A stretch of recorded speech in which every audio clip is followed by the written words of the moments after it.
Buen día para todos. Seguimos en Parashat Behar, capítulo 25, versículo 19. La tierra rendirá su fruto y comerán con provecho y habitarán en seguridad sobre ella. Dice Rashi, puesto que a causa del pecado de no observar las leyes de Shemitah, el pueblo de Israel es exiliado de su tierra. Como se declara entonces, la tierra apaciguará sus años sabáticos y hará que sean aceptados sus años sabáticos. Y los 70 años de exilio de Babel se corresponden con los 60 años de Shemitah que fueron descuidados. De eso hablamos sobre eso el año pasado, el audio pasado, que los 70 años que Israel salió del exilio en el reinado de Babel, en esos 70 años también cayó Babel. En los últimos años cayó a manos de los persas. Y después fue que sucedió lo de el milagro de Purim. Y de allí en adelante se le fue dado permiso a Nehemías y a Esra para bajar para subir a Israel y empezar a construir el segundo templo. Y una de las causas por las cuales dicen los sabios, como dice aquí Rashi, por las cuales hubieron precisamente 70 años de exilio, fue precisamente por este pecado de no observar el año sabático a las tierras. Por eso es que automáticamente va a decir, y si ustedes dicen que comeremos en el séptimo año, he aquí que no sembraremos ni guardaremos nuestra cosecha. Como dijimos ayer también, este es una mitzvah muy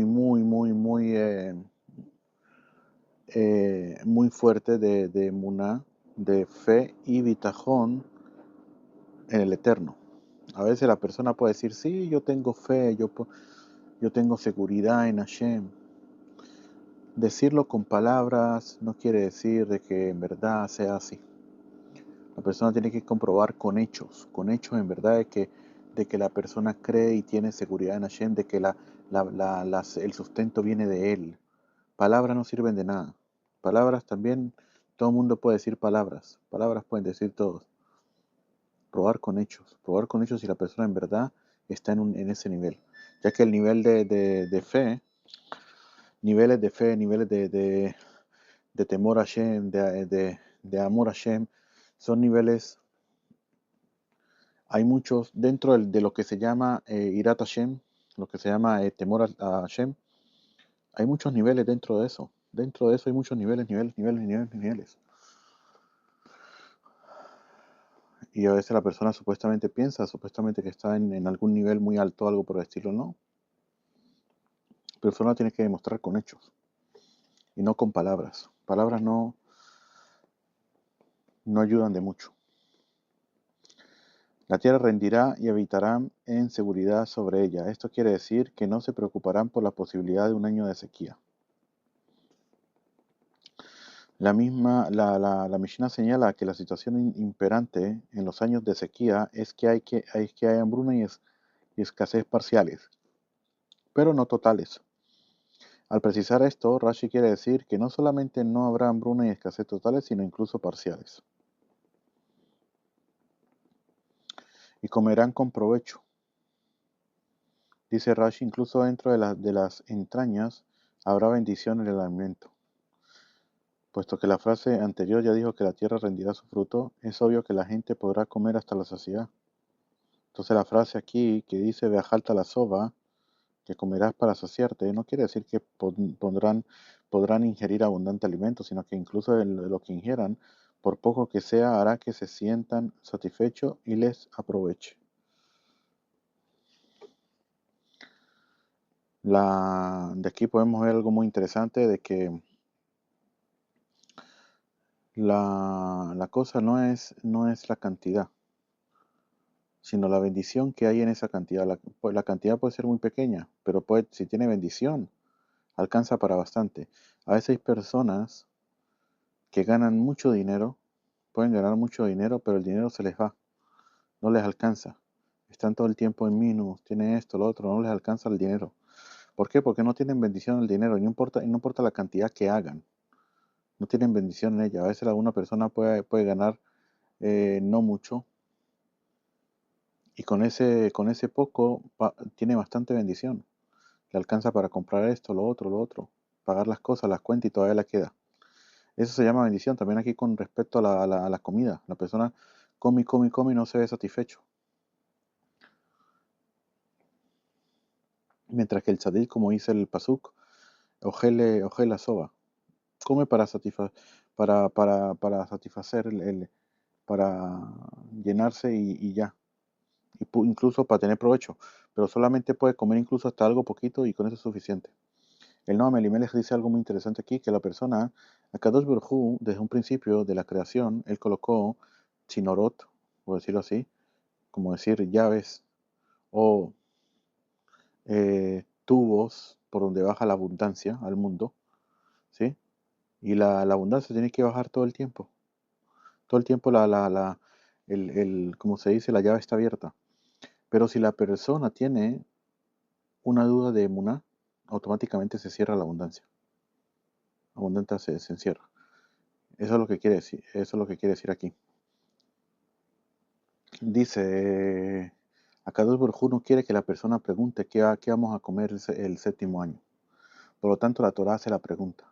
Y si ustedes dicen que comeremos el séptimo año, ¿qué? He aquí que no sembraremos ni guardaremos nuestra cosecha. Entonces dice, pero si tú preguntas, se acaba la abundancia, o sea, se cierra se cierra la llave, por decirlo así. Y por lo tanto, Akadosh Baruj Hu tiene que, de nuevo, hacer hacer el mandato de que vuelva a bajar la abundancia. Eso es lo que dice. Y yo mandaré mi bendición para ustedes en el sexto año. En caso que pregunten, tendría que mandar de nuevo.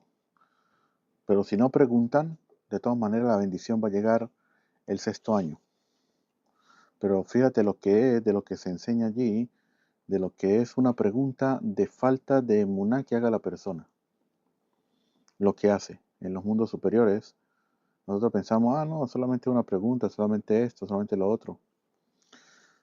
Nosotros no sabemos que con esas preguntas lo que hacemos es muchos daños. ¿Okay? Y comerán con provecho, incluso, ¿okay? Dijimos eso, y ni guardaremos en la casa. Yo mandaré en nuestra cosecha, por ejemplo, vino, frutos de árbol y las plantas que brotan por sí solas en el campo, todo lo cual crece de sí mismo sin que el hombre lo siembre. Puesto que la frase anterior ya dice que no podrán sembrar, es evidente que tampoco podrán cosechar. Así pues, el sentido de esta frase es que ni siquiera podrán cosechar todos aquellos frutos o plantas que no fueran sembradas por el hombre, sino que crecen sin su intervención.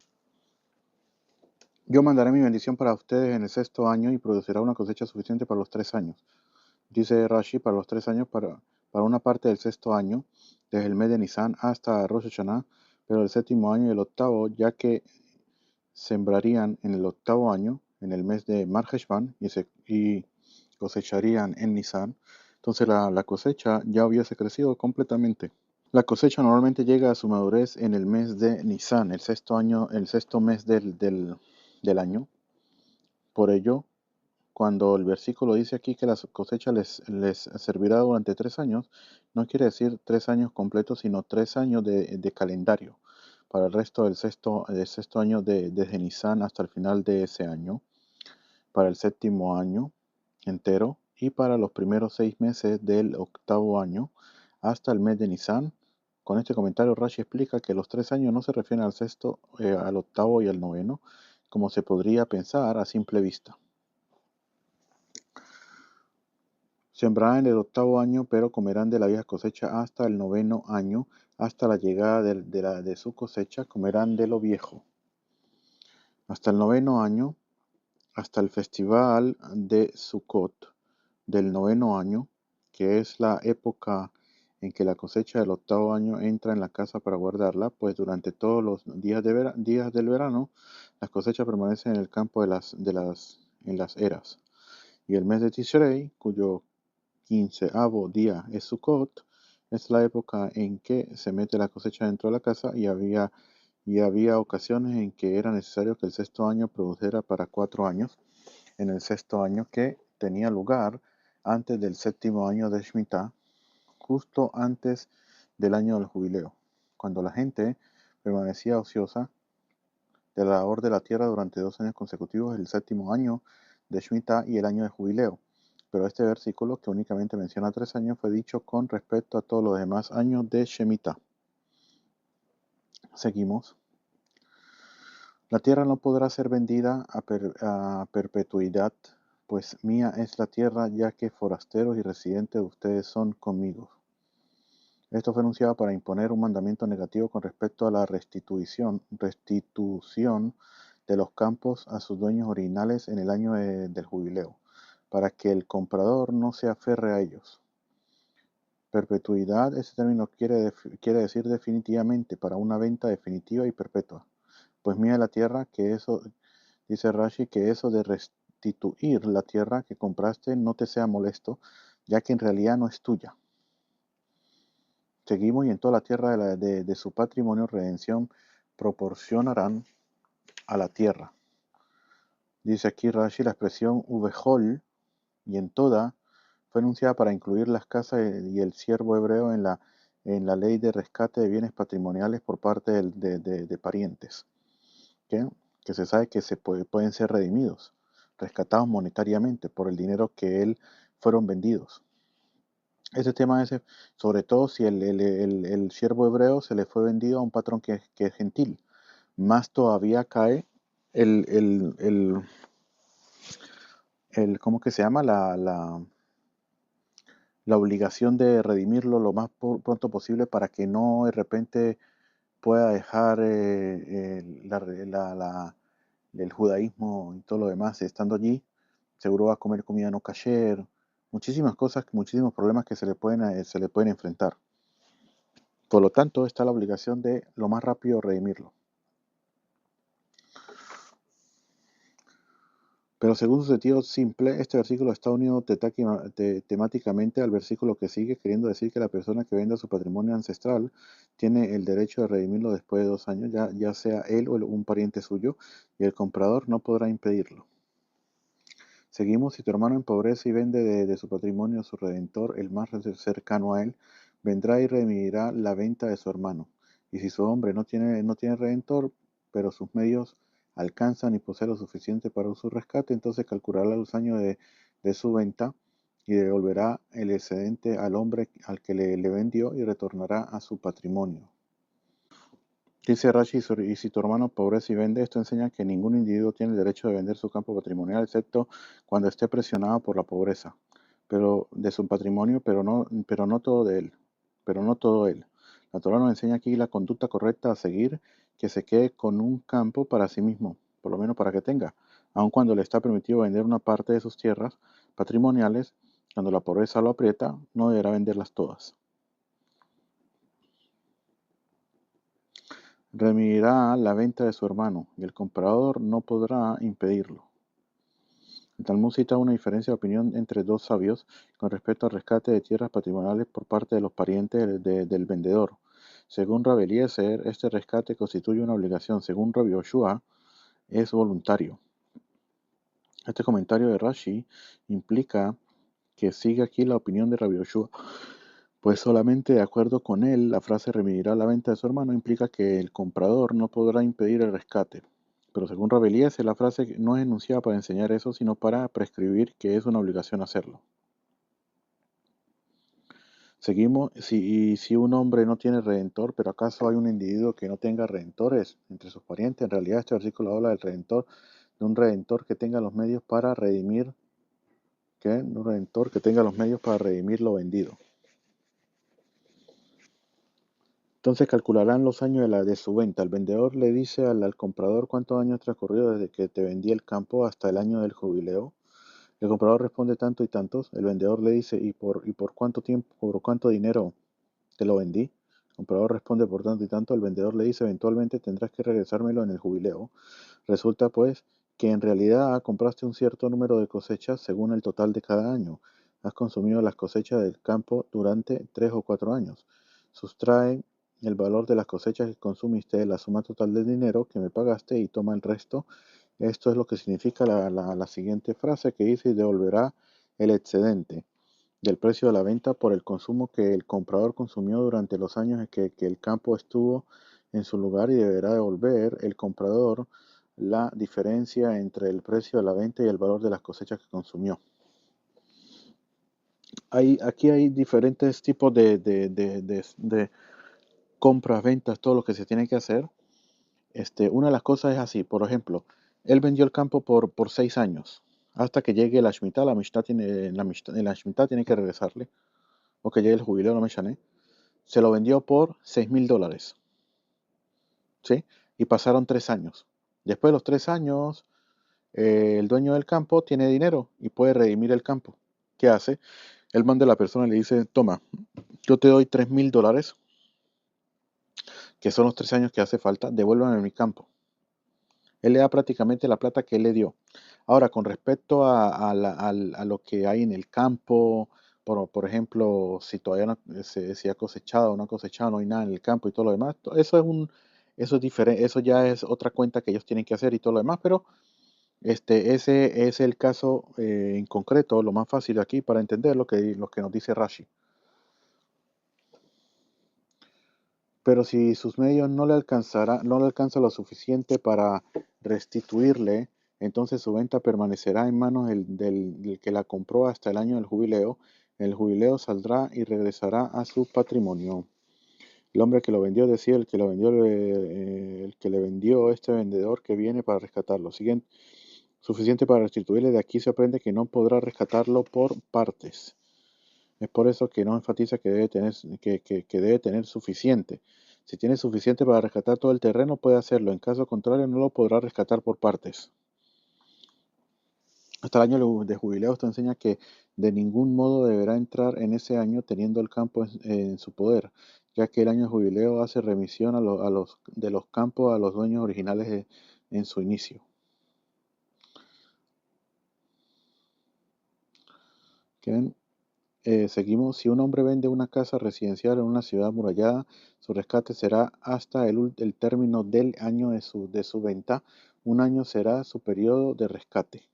Aquí es diferente. Aquí es una casa, un patrimonio que está en una ciudad amurallada. Tiene una ciudad amurallada.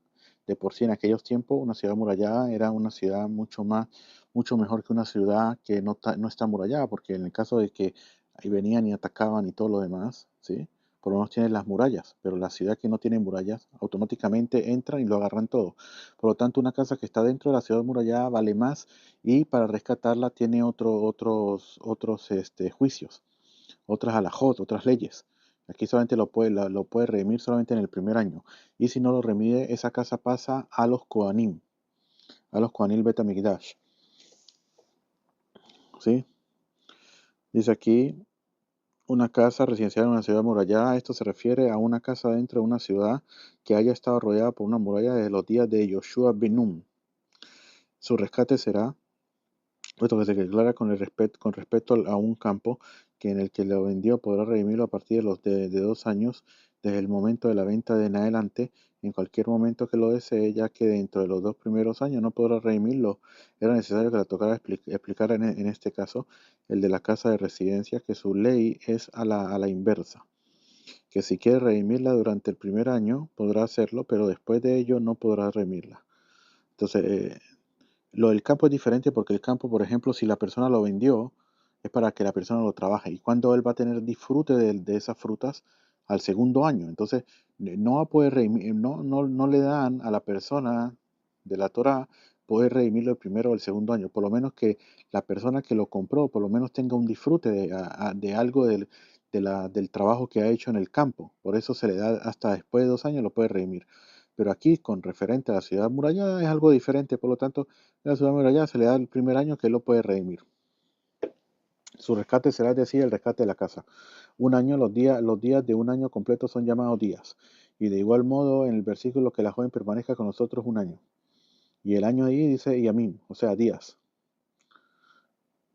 pero si es redimida hasta que se le cumpla un año completo, entonces la casa de residencia en una ciudad que tiene una muralla será establecida a perpetuidad para el que la compró, para sus generaciones no saldrá en el jubileo.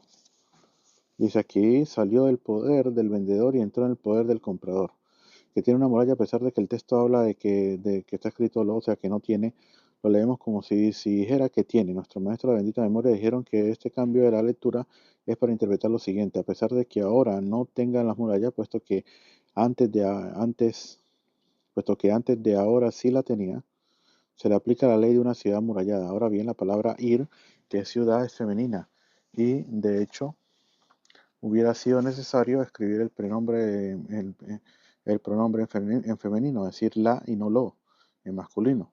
Pero puesto que era necesario que estuviera escrito lo en el texto hebreo, en la transmisión de la lectura del texto, o sea que es el Masoret, los sabios lo fijaron como lo con baf en masculino. Cada uno se remite al otro. Esto aquí tiene que ver con cómo está escrito y para saber qué drasha se le va a hacer, ¿sí? Eso es lo que quiere decir aquí Rashi, pero tiene mejor que ver con nosotros. Así que seguimos y no saldrá en el jubileo. Razafra dijo, si el año del jubileo lo encontró dentro de su año, la casa no cerrará del poder del comprador. Es decir, si el jubileo comenzó dentro del primer año después de la venta de la casa. Dice aquí. Y las casas de los poblados abiertos que no tienen muralla alrededor serán considerados como el campo de la tierra, tendrán rescate y saldrán en el jubileo. ¿Sí? Tienen otra diferente. Las casas de los poblados abiertos, dice Rashi, o sea, pueblos abiertos sin murallas.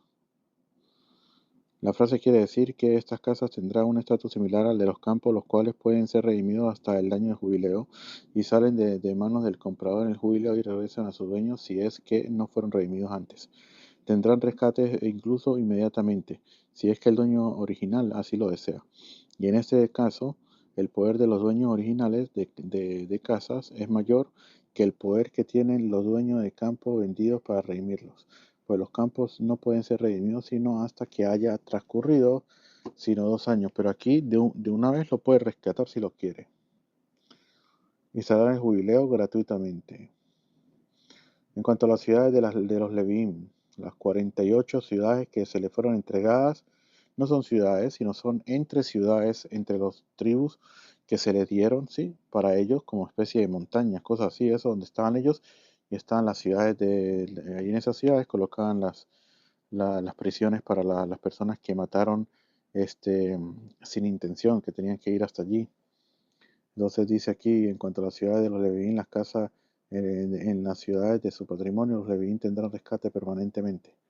Esto quiere decir que el vendedor podrá rescatarla con dinero inmediatamente, incluso antes de 2 años. Si los Levín vendieron uno de los campos que le fueron entregados dentro de los 2000 codos alrededor de sus ciudades, o si vendieron una casa dentro de una ciudad amurallada, podrán redimirla siempre y no se convertirá en propiedad absoluta del comprador al final del primer año. Y lo que alguien compre, vamos a ver, lo que alguien compre de los Levín, la venta de una casa o una ciudad de su patrimonio saldrá en el jubileo, ya que las casas en las ciudades de los Levín, ese es su patrimonio entre los hijos de Israel. Dice Rashi, es decir, que si un israelita compra una casa o una ciudad de ellos, los Levín, en ese caso esa propiedad saldrá en el jubileo. Lo que sale se refiere a esta misma compra de la casa o de la ciudad y regresará al poder del Leví que la vendió, pero no pasará a ser la propiedad absoluta del comprador después de un año, como es en el caso de las casas de la ciudad amurallada que pertenecen a un israelita. Este versículo, la expresión igal tiene el significado de comprar, porque igal también tiene el significado de redimir. Otra explicación de esta misma frase es la siguiente: puesto que se declara que los Levín tendrán rescate permanentemente, se podría haber pensado que este versículo solo habla del caso de un comprador israelita que compró una casa en las ciudades de los Levín, pero que en el caso de de un Leví que compró de otro Leví, la casa pasaría a ser propiedad absoluta del comprador. Para indicar que no es así, este versículo declara Y si alguien redime de los Levín, lo cual implica que incluso un Leví que redima de manos de otro Leví podrá redimir a perpetuidad. La venta de una casa saldrá. Esto constituye un mandamiento diferente. Se refiere al caso siguiente. Aun si el Leví no la redime, saldrá del poder del comprador en el jubileo y no se vuelve la propiedad absoluta del comprador al final de un año, como es en el caso de un israelita. Seguimos. Y ya que las casas de las ciudades de los Levín, ese es su patrimonio. Los Levín no poseían patrimonio territorial de campos y viñas, sino solo ciudades para habitar junto con sus ejidos. Por consiguiente, estas ciudades eran para ellos el sustituto de los campos que poseían los israelitas y tenían el mismo rescate que los campos de los israelitas para que su patrimonio territorial no les fuese quitado. Seguimos, pero el campo elegido de sus ciudades no podrá ser vendido ya que es un patrimonio perpetuo para ellos. Dice Rashi, esto se refiere a la venta efectuada por el tesorero del templo. El versículo quiere decir que si un leví consagró su campo al templo y no lo redimió, y el tesorero del templo lo vendió a otro, no saldrá de la posesión del comprador para pasar a formar parte de la propiedad de los Kohanim en el jubileo, como se enuncia con respecto al israelita, y si el tesorero vendió el campo a otro hombre, ya no podrá ser redimido, pero un leví siempre puede redimir sus campos. Si tu hermano empobrece y sus medios se tambalean cerca de ti, deberás sostenerlo, ya sea un prosélito o un residente, para que así pueda vivir contigo. No permitas que descienda y caiga, pues después será difícil levantarlo, sino que deberás fortalecerlo desde el momento en que su mano tambalee, es decir, en que si su situación económica comienza a empeorar. ¿A qué se asemeja esto? Al fardo que está sobre un asno. Mientras que el asno todavía esté de pie en su lugar, aunque tambaleando, todavía se le puede agarrar y enderecer. Pero si ya cayó al suelo, incluso 5 hombres no podrán levantarlo. Prosélito o residente quiere decir sosténlo incluso si es un prosélito o un residente. ¿Quién es el residente? Cualquier gentil que aceptó sobre sí no rendir culto a los ídolos, pero al que le está permitido comer animales, pero al que le está permitido comer animales sin degollar. ¿Quién? Ya hablamos sobre ese Toshav, ese residente que es un gentil que recibió para sí mismo las 7 mitzvot de Noaj, y él no hace idolatría. Seguimos, no tomarás de él interés o usura, y temerás a tu Dios para que así tu hermano pueda vivir contigo. Nuestros maestros afirmaron que estos dos términos son idénticos en significado, pero la Torá enuncia ambos con el propósito de responsabilizar al transgresor por la transgresión de dos mandamientos negativos. Y temerás a tu Dios, puesto que la mente del ser humano es atraída por el interés y le resulta difícil apartarse de él, y por ello se concede licencia para cobrar interés debido a que su dinero propio estuvo sin producir ganancias mientras estuvo en el poder del prestatario. Era necesario que la Torá enfatizase y temerás a tu Dios para que no prestes su dinero con interés. O también este versículo habla de una persona que adjudica falsamente su dinero a un gentil, cuando en realidad le pertenece a él, con el propósito de prestarlo a un judío con interés. Esto es algo que se alberga en el corazón del ser humano y en su pensamiento, sobre el que nadie más puede saber la verdad, pero por esto era necesario que la Torá enfatizara y temerás a tu Dios. Seguimos, y tu dinero lo dará con interés, y con usura no darás tu comida. Yo soy el eterno Dios de ustedes, que los saqué de la tierra de Mitzrayim para entregarles la tierra de Canaán para ser Dios para ustedes. Dice Rashi, es decir, yo soy el que les saqué de Mitzrayim, e hice una distinción entre el primogénito y uno que no era primogénito durante la muerte de los primogénitos de Mitzrayim. Así como supe esto, así también yo sé todo, y castigaré a quien preste dinero a un judío con interés y alegue que procede de un gentil. Según otra explicación, la frase que los saqué de la tierra de Mitzrayim fue anunciada para enfatizar lo siguiente: a condición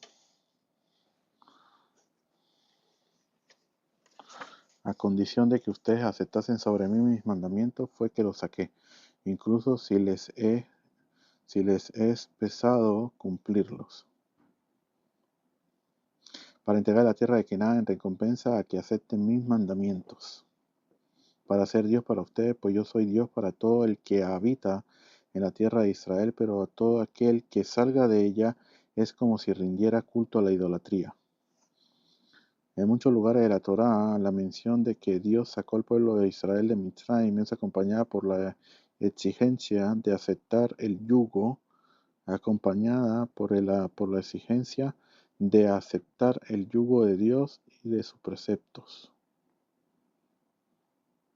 En este versículo, ese hecho es precedido por la mención del propósito de entregarles la tierra a Israel. En este comentario, Rashi enfatiza que el hecho mismo de habitar en la tierra de Israel constituye en sí mismo un acto de aceptación del yugo divino. Hay una relación muy íntima y particular entre Dios y la tierra de Israel, al grado tal que esta es llamada el patrimonio del Eterno. El que habita en la tierra de Israel alcanza una percepción más clara de la providencia divina que en los demás países, y sobre todo en los demás países también que hablan sobre eso, que ahí donde trae el tratado de Ketubot, del tratado de Ketubot en la página 110 bet, donde dice que allí es lo que trae Rashi, de que el que vive en Israel, ¿sí? Que vive en Israel, eh, es como si tuviera un Dios, porque el que vive en Israel es como si no tuviera Dios, como si rindiera culto a la idolatría. Una de las explicaciones también es porque, como dice aquí también, que el que está en la tierra de Israel, quién es el ministro de Israel, quién es el que, de dónde baja la abundancia y todo lo demás, de Dios mismo. Pero en las demás naciones tienen los ángeles, que todo baja a través de los ángeles. Es como si no lo recibieran de Hashem, no lo reciben de Hashem precisamente directo, sino a través de mensajeros, y no como en Israel. Y eso es lo que dice aquí, que tiene una percepción mucho más, que el que habita en la tierra de Israel alcanza una percepción más clara de la providencia divina que en los demás países. Eso es lo que quiere decir. Ken, seguimos. Si tu hermano empobrece contigo y es vendido a ti, no le harás trabajar con trabajo de esclavo. Esto se refiere a trabajo ignominioso por medio del cual se puede reconocer al individuo como esclavo. Por ejemplo, que no porte las ropas del amo detrás de él o la casa de baño y que no le ponga los zapatos al amo. También. Como empleado residente será contigo hasta el año del jubileo, trabajará contigo. Dice aquí Rashi, lo cual implica trabajo agrícola en la tierra y labor de artesanía. Trátalo como los demás asalariados. Hasta el año de jubileo, lo cual implica que si el año de jubileo lo topa, es decir, si el año de jubileo comienza antes de 6 años, el jubileo lo saca de su servidumbre. Seguimos, entonces saldrá de contigo él y sus hijos junto con él, y retornará a su familia, y el patrimonio de sus ancestros retornará. Dice Rashi, Rabbi Shimon dijo, si él fue vendido, ¿quién vendió a sus hijos? En realidad, de aquí se aprende que su amo está obligado a proveer el sustento a de sus hijos, aunque ellos mismos no sean siervos. Así pues, cuando este versículo dice que los hijos saldrán junto con el siervo, lo que en realidad quiere decir es que saldrán de la responsabilidad que el amo tiene de mantenerlos, al igual que tiene la responsabilidad de mantener a su siervo. Seguimos el patrimonio de sus ancestros, es decir, a la dignidad de sus ancestros, y él no debe ser menospreciado por el hecho de haber sido siervo.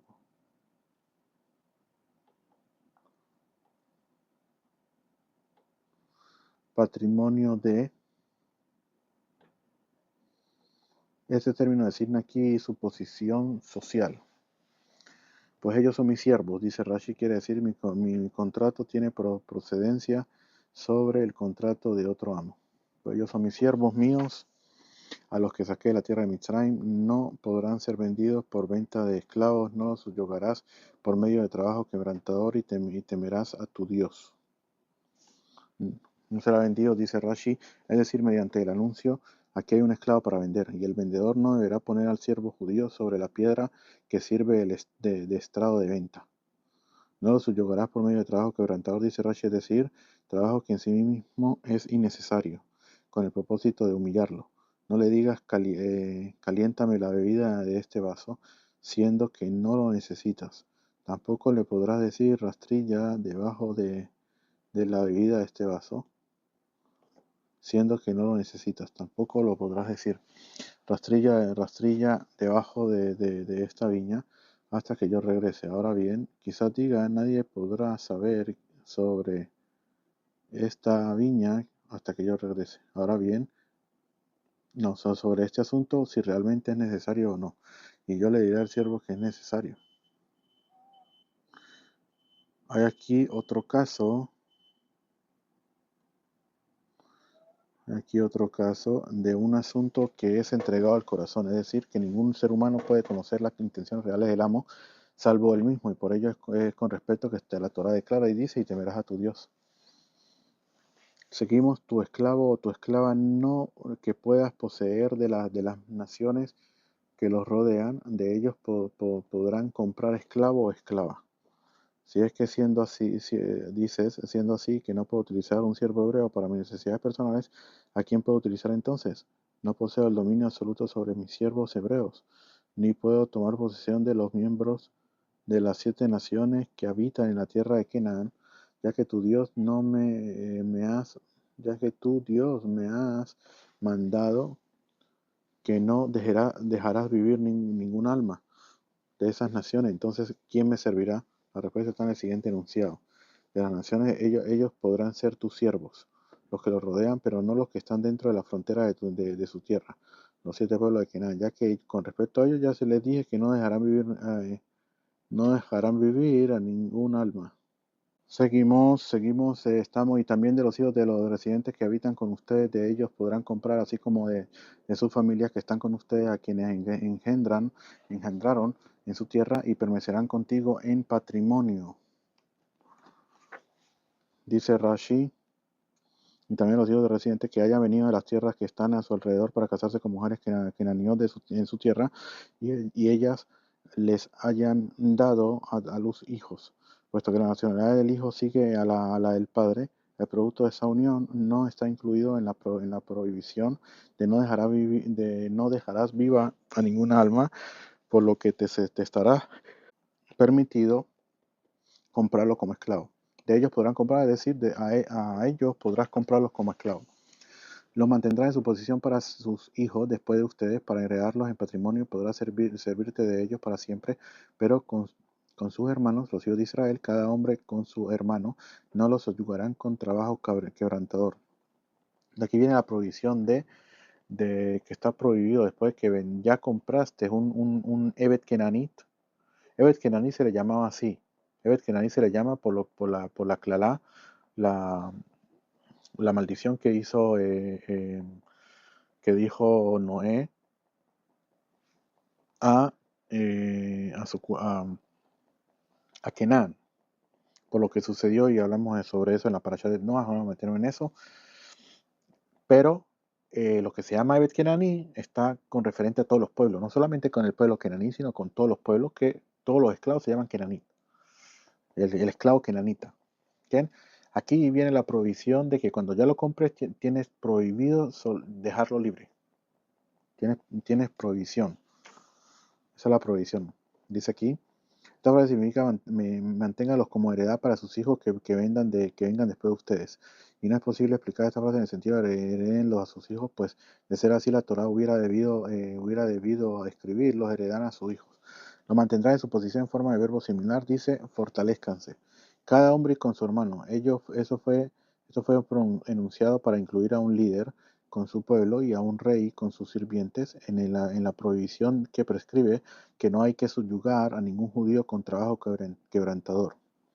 Seguimos, si la mano de un extranjero reside contigo, alcanza prosperidad, y tu hermano empobrece con él, y es vendido al extranjero residente contigo, o a un ídolo de la familia del extranjero, después de haber sido vendido, rescate tendrá, uno de sus hermanos lo redimirá. Aquí estamos hablando de un hebreo que, ¿sí?, que se vendió a un gentil.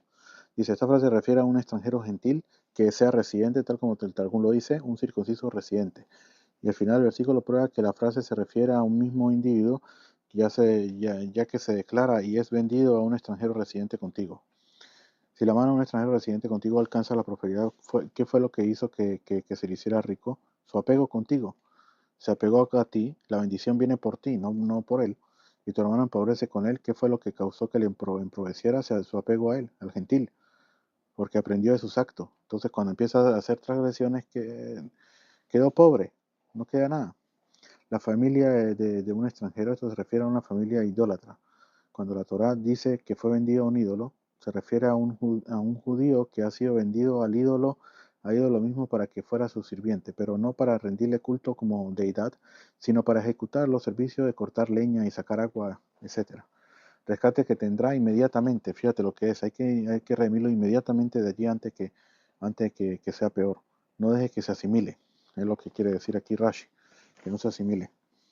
O su tío o su primo lo remitirá, un pariente de su familia los remitirá, o si sus propios medios alcanzan, él será redimido. Con su comprador hará el cálculo desde el año en que fue vendido a él hasta el año del jubileo. El dinero de su venta será según el número de años, como los días de un empleado estará con él. Dice Rashi, bueno, en este caso el gentil no adquirió al esclavo judío en su persona misma, sino únicamente para que le sirviera hasta el año de jubileo, como se le declara más adelante, entonces saldrá en el año de jubileo. Y ese es porque él sale del jubileo, ahora él es un gentil, pero el gentil, el residente que es gentil, que está aquí, que fue el que compró el hebreo, ¿sí? Él tiene que dirigirse según las leyes de Israel. Por eso es que cuando llegue el jubileo, incluso que no tenga nada que ver con el gentil, pero el gentil, como está bajo el poder de Israel, él tiene que liberarlo, que es lo que dice Rashi aquí, que saldrá en año de jubileo. Y este versículo habla de un gentil que se halla bajo tu autoridad, y por lo tanto puedes obligarlo a liberar al esclavo judío en el jubileo. Y a pesar de eso, no actúes hacia el gentil de un modo torcido, es decir, no actúes deshonestamente con él a causa del riesgo de profanación del nombre divino que que ello provocaría, sino que cuando el esclavo judío venga para rescatarse monetariamente de su amo gentil, deberá ser exacto en el cálculo del precio de su rescate, según la cantidad que corresponda a cada año del precio de la venta. El gentil deberá sustraerle el esclavo judío de su precio original si, por ejemplo, quedaban 20 años desde que fue vendido hasta el jubileo y el gentil lo compró por 20 mané. Resulta así que el gentil compró el valor de la labor de un año por un mané. Y si el esclavo judío permaneció con el gentil 5 años y ahora viene a redimirse, el gentil deberá sustraerle 5 años de precio original y el esclavo judío deberá darle 15 mané. A esto se refiere la frase: el dinero de su venta será según el número de años. Como los días de un empleado estará con él. Esta frase indica que deberá calcular la cantidad que corresponde a cada año, como si hubiera estado empleado con él cada año por un maní. El gentil deberá sustraer para el esclavo el precio original hasta llegar al precio del rescate. Si todavía quedan muchos años hasta el año del jubileo, dice Rashi, del dinero de su compra, y quedan pocos años hasta el año del jubileo, hará el cálculo con él. ¿Qué? Conforme a ellos, todo este típico es conforme a lo que ya expliqué. Conforme a sus años pagará su rescate, estará con él como un empleado de año en año, no lo subyugará con trabajo quebrantador ante tus ojos. Dice aquí, conforme a Esquén, no subyugará su trabajo, dice aquí, es decir, que tú lo estés viendo sin tratar de impedirlo.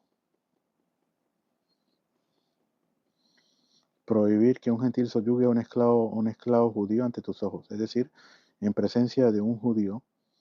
Se podría haber entendido en el sentido de que la Torá prohíbe que el gentil lo explote de este modo siempre y cuando sea en presencia de otro judío, pero que lo permite cuando no haya otro judío presente. Rashi enfatiza aquí que no es así. La prohibición no está dirigida al gentil, sino a cualquier judío que vea que un gentil explota a un judío. Prohíbe ser pasivo ante el espectáculo sin intentar impedirlo.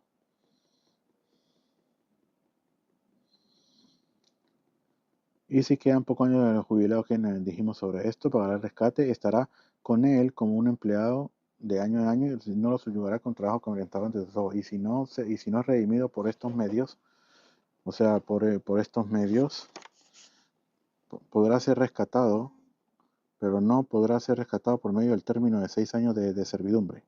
Dice aquí Rashi. Por esto entonces saldrá libre en el año del jubileo, él y sus hijos junto con él. Esto implica que el amo gentil está obligado a proveer el sustento a sus hijos, de lo mismo que un amo judío. Pues los hijos de Israel son siervos para mí, contrato por medio del cual ellos son mis siervos, tiene precedencia sobre el contrato de otro amo, como dijo anteriormente Rashi también, aquí, que ellos son mis siervos que saqué de la tierra de Mitzrayim, yo soy el eterno Dios de ustedes. Dice Rashi, todo aquel que someta a servidumbre a los judíos, aquí aquí abajo en la tierra, es como si lo sometiera arriba en el cielo. Vamos para capítulo 26. Veremos que el capítulo 26 tiene sino 12 versículos, entonces vamos a terminar una vez la para allá. No harán ídolos para ustedes. El versículo está dirigido a este judío que es vendido como esclavo a un gentil, para que el judío no diga, puesto que mi amo gentil practica la promiscuidad sexual, yo también haré como él, puesto que mi amo rinde culto a los ídolos, yo también haré como él, puesto que mi amo desecra el Shabbat, yo también haré como él. Por esta razón fueron enunciados estos versículos. Estos versículos de la Torá también fueron enunciados en orden secuencial. La Torá primero no nos ordena con respecto al séptimo año, pero si una persona codicia el dinero y se vuelve sospechoso con respecto al séptimo año, eventualmente tendrá que vender sus bienes transportables. Por ello es que la Torá justapuso el tópico del séptimo año, el tema enunciado en el versículo, cuando ustedes vendan, que está escrito en este versículo, o compren de la mano de tu prójimo. Frase que se refiere a algo que es comprado de mano a mano, es decir, bienes transportables. Si no se arrepintió de su violación de las leyes del séptimo año, eventualmente tendrá que vender su patrimonio, es decir, sus tierras, y aún así, si no se arrepintió, eventualmente tendrá que vender su casa. Si todavía así no se arrepintió, eventualmente tendrá que pedir prestado con interés. Cada una de las etapas posteriores es más dura que la procedente. Si con todo esto todavía no se arrepintió, eventualmente tendrá que venderse a sí mismo como esclavo. Si todavía no se ha arrepentido, no le bastará con venderse a un judío, sino que incluso será obligado a venderse a un gentil y después venderse al gentil, empezar a hacer hidrología, va a empezar a hacer todo lo demás. O sea, fíjate cómo la persona poco a poco va cayendo y cayendo y cayendo. Y no erigirán una estatua o una estela para ustedes, y en su tierra no pondrán piedra de recubrimiento para posternarse sobre ella, pues yo soy el eterno su Dios, guardarán mi Shabbatot y reverenciarán mi santuario, yo soy el eterno. Dice piedra de recubrimiento, dice Rashi, implica cubrir, lo mismo que en el verbo te cubriré con mi palma. Esta piedra era llamada así porque los idólatras solían recubrir el suelo con piso de piedras, para posterarse sobre ella incluso por el cielo, pues el acto de posterarse se realiza mediante la extensión de las manos y los pies, y la Torá prohibió hacerlo fuera del templo, incluso por Dios. Yo soy el Eterno, fiel para pagar recompensa. Con esto hemos terminado la parashá de Behar. Para empezar la parashá de Bejucotai, Be'ezrat Hashem, que tengamos buen día.